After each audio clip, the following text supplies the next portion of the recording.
మాజీ ఎమ్మెల్యే తోపుదుర్తి ప్రకాష్ రెడ్డి తమ విచారణకు సహకరించినట్టు రామగిరి సీఐ శ్రీధర్ తెలిపారు.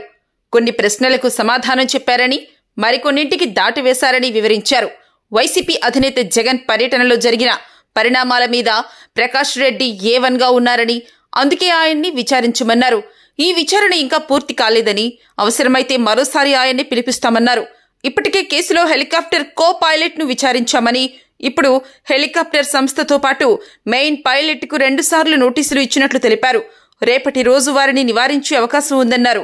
మెయిన్ పైలట్ వయసు రీత్యా ఆడియో కాల్ ద్వారా విచారించాలని కోరినట్లు తెలిపారు. ఈ నెలాఖరులోపు ఈ కేసులో ఛార్జ్ షీట్ దాఖలు చేస్తామన్నారు. క్రైమ్ నెంబర్ 14/2025 అని అంటే ఈ కేసు రామగిరి పోలీస్ స్టేషన్లో రిపోర్ట్ చేయడం జరిగింది. గౌరవ ప్రతిపక్ష నాయకుడు ex chief minister of Andhra Pradesh Shri YS Jaganmohan Reddy గారు వచ్చినప్పుడు హెలిప్యాడ్ పైన కొంతమంది దాడి చేసి హెలికాప్టర్ను వెలిపోయేటట్లు చేసి బై రోడ్డు వెళ్ళారు. దీంట్లో కుట్రకోణం ఉందా అనే క్రమంలో కేసు కట్టడం జరిగింది. ఎందుకంటే పోలీసులు బ్యారికేడ్లతో తోసేయటం, పోలీసు అధికారులని, పోలీసు సిబ్బందిని చిన్న గాయాలు చేయటం జరిగింది. దానిలో విచారణలో భాగంగా ఇవాళ రాప్తాడు ఎక్స్ఎమ్మెల్యే అయిన తోపుదుర్తి ప్రకాష్ రెడ్డి గారిని పిలిపించడం జరిగింది. ఈయన కేసులో A1 ముద్దాయిగా ఉన్నాడు. ఆయనకు మేము పోలీసు నోటీస్ ఇవ్వడం జరిగింది. 12వ తేదీ లోపల రమ్మని. దానికి అనుగుణంగా ఈరోజు వచ్చినారు. ఆయన్ని ఈ కేసు సంబంధించి రకరకాల క్వశ్చన్స్ అడిగినాము. కొన్నిటికి ఆన్సర్ కొన్ని చెప్పినాడు, చాలా వరకు ఇంకా తెలియదని చెప్పినాడు.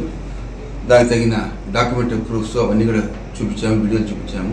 కొంతమందిని దీంట్లో ఎవరు ఉన్నారంటే కూడా ఐడెంటిఫై చేయలేకపోతున్నారు. వీటిపైన విచారణ చేసినాము. ఇంకా ఫర్దర్గా చాలా ఎస్టాబ్లిష్ చేసే అవకాశం ఉంది. దీన్ని ఇంకా అవసరమైతే ఇంకోసారి కూడా పిలిచి దీన్ని ఎస్టాబ్లిష్ చేస్తాం. అవసరమైతే సంఘటన కొన్ని క్వశ్చన్స్కు చెప్పినాడు, కొన్ని తెలియదని దాటేసినారు. అంటే ఎలా జరిగిందని ఏంటి అంటే నేనే అదుపు చేశాను, మైక్ తీసుకొని రోడ్డు మీద కూర్చొని నేనే అదుపు చేసే ప్రయత్నం చేసిన, పోలీసుల వైఫల్యమే ఇది అంటున్నాడు. అంటే మీరు చేయాల్సిన పని ఆయన చేసిన ప్రకారము మేము తెలుస్తున్నాం. ఎవరు ఏ పాత్ర ఎలా రెచ్చగొట్టారు, ఎలా చేశారు దాన్ని వరకు మేము చేస్తున్నాము. అవన్నీ చేసి త్వరలో ఛార్జ్ షీట్ కూడా వస్తాం. ఇప్పుడు దాదాపు ఒక 70 మెంబర్స్ వరకు నోటీస్ ఇచ్చినాము, గుర్తించినాము. వాళ్ళు టవర్ కింద వాళ్ళు టెక్నికల్గా ఉండేది అన్నీ ప్రూవ్ చేసుకుని ఇస్తున్నాము. ఇంకా దీంట్లో కొంతమంది ఉన్నారు, వాళ్ళపైన కూడా అరెస్ట్ చేసి వాళ్ళపైన కూడా ఛార్జ్ షీట్ వేస్తాం. ఇది ఎప్పుడు ఛార్జ్ షీట్ మొత్తం కేసు సంబంధించి వేసే అవకాశం ఉంది. ఇంకా ఈ ఇన్వెస్టిగేషన్ పెండింగ్ ఉంది కాబట్టి ఇంకా 1 month పట్టే అవకాశం ఉంది.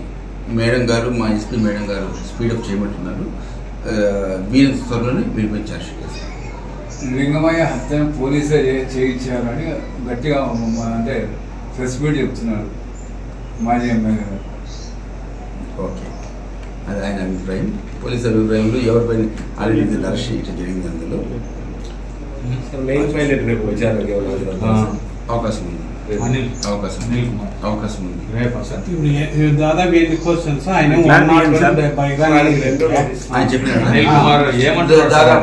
వయసు రీత్యా రాలేనని ఏదో చెప్పాడు కదా, ఏం ఏర్పాటు చేశారు, మళ్ళీ నోటీస్ ఇచ్చారు.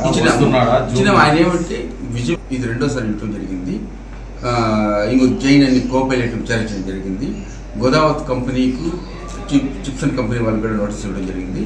వాళ్ళు రేపు వచ్చే అవకాశం ఉంది. ఆల్రెడీ గోదావరి కంపెనీని కో-పైలట్ ఇచ్చారు, ఇంక మెయిన్ పైలట్ విచారించారు. మెయిన్ పైలట్ రిక్వెస్ట్ చేశారు మమ్మల్ని. అంటే వయసు 63 సంవత్సరాలు 65 సంవత్సరాలు ఉంది, హెల్త్ ప్రాబ్లం ఉంది, మమ్మల్ని ఆడియో వీడియోగా రికార్డ్ చేయండి, మా స్టేట్మెంట్ ఏం కావాలని మేము ఫిజికల్గా రమ్మంటున్నాము. మా ఆఫీసర్ని బట్టి నిర్ణయం తీసుకుంటాం. వాళ్ళు రేపు వచ్చే అవకాశం ఉంది. చెప్పారు సార్, కమ్యూనికేట్ చేసాం. వాళ్ళు రిప్లై ఇస్తున్నారు. వాళ్ళ తరఫున అడ్వకేట్ కూడా మాకు అడ్వకేట్ కూడా ఫోన్ చేసి మ్యాక్సిమం రావడానికి వస్తున్నాం సార్, ఏ మాత్రం అవకాశం ఉన్నా ఆ విధంగా పరిశీలించండి రిక్వెస్ట్ చేస్తున్నారు.